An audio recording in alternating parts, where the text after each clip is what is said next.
situation. Two things. They keep the ball in play, and they don't foul on the blocks. A lot of people throw the ball, knock it out of bounds. These guys don't. Avery Johnson is the consummate distributor. That time finding David Robinson, who many have called a small forward playing out of position. Just remains to be seen when he will have the surgery in the season or in the summer. Duncan, look how smooth that is for a 7-footer. Spoon only goes about 6'7", but Monty Williams had Marshall right with him. Almost conceding the outside shot, but you can't concede the pick and roll because Duncan, he'll roll with the best of them. Fourth, so they're hanging around. Little pick and roll here, but watch Duncan go up and just pull that ball back.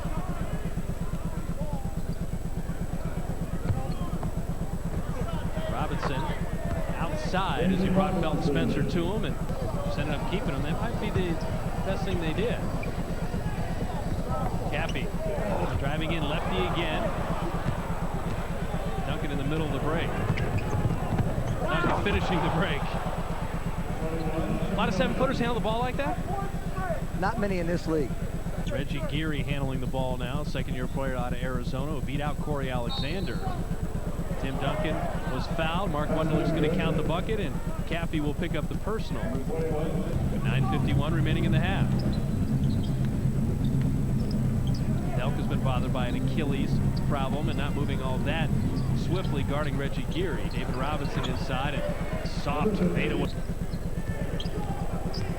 So we're even at 31. A little 6-point mini run by the Spurs to tie the ball game. David Robinson shooting over Weatherspoon. Now Robinson's making those. He's 4 of 8. I still think blocked him up, Jim. Held him to only 10 points in this building in the fourth. Warriors got very perimeter, and the Spurs came all the way back to win it. It seems like that's a little pattern. We've seen that happen before, haven't we? 10 points in a quarter? Yeah.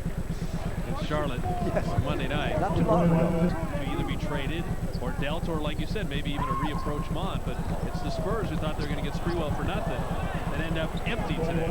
10th minute on the court, only 1 point, only a couple rebounds, but he's been good. Now this is a mistake.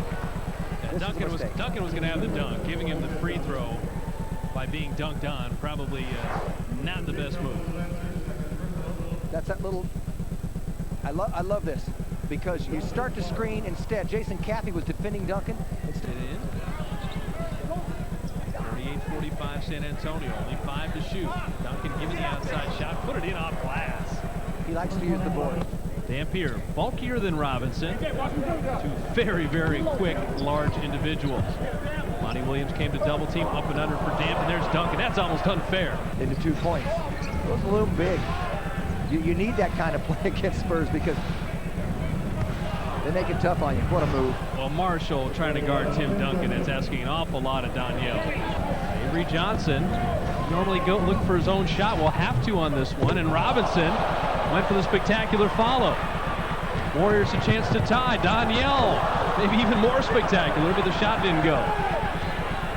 Spurs to David Robinson. Monty Williams with a beautiful feed, and that's why 66-64 Spurs on top. 3:12 remaining in the third. Duncan kind of triple team, still able to get it in, but Tim Duncan,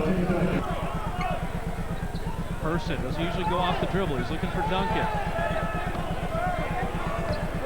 Duncan backing in. Cappy trying to deny him, but Duncan is just too long and too large this evening.